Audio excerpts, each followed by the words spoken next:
સુરતના રાજાના બંગલામાં 48 લાખ રૂપિયાની ચોરીનો ભેદ ઉકેલાયો। 7 ગુનામાં સંડોવાયેલ હોવાનો ઘટસ્ફોટ। આરોપીની ધરપકડ। સુરત શહેરના રાજાના વિસ્તારમાં રહેણાંક બંગલામાં થયેલી લાખો રૂપિયાની ચોરીના બનાવમાં પોલીસે મોટી સફળતા મેળવી છે। ગત 18 મે 2026ના રોજ અડાજણ વિસ્તારના એક બંગલામાંથી 48 લાખ રૂપિયા રોકડ, 2 સોનાની ચેન અને 1 સોનાની વીંટીની ચોરી થઈ હતી।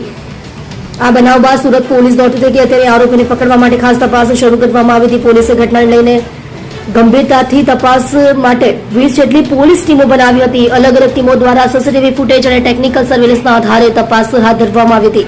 તપાસમાં આરોપી દેવરાજ પાટીલ મુંબઈ તરફ ભાગી ગયો હોવાની બાતમી મળતા એક પોલીસ ટીમ તરત જ મુંબઈ રવાના કરવામાં આવી હતી। પોલીસની સતર્કતાને કારણે આરોપી દેવરાજ પાટીલ પૂર્ણા સરહદ દરવાજા વિસ્તારમાંથી ઝડપાઈ ગયો હતો। આરોપીની પૂછપરછ દરમિયાન ચોંકાવનારી વિગતો સામે આવી હતી। આરોપી પાસેથી પ્રાથમિક રીતે 4 લાખ રૂપિયા મળી આવ્યા હતા, જ્યારે બાકીની રકમ સોના દાગીના તેણે સુરતના રાંદેર વિસ્તારમાં આવેલા એક ખંડેર મકાનમાં સંતાડ્યા હતા। પોલીસે ત્યાં પહોંચીને તમામ મુદ્દા માલ અને ચોરી કરેલી પૂરેપૂરી 48 લાખ રૂપિયાની રકમ જપ્ત કરી લીધી છે।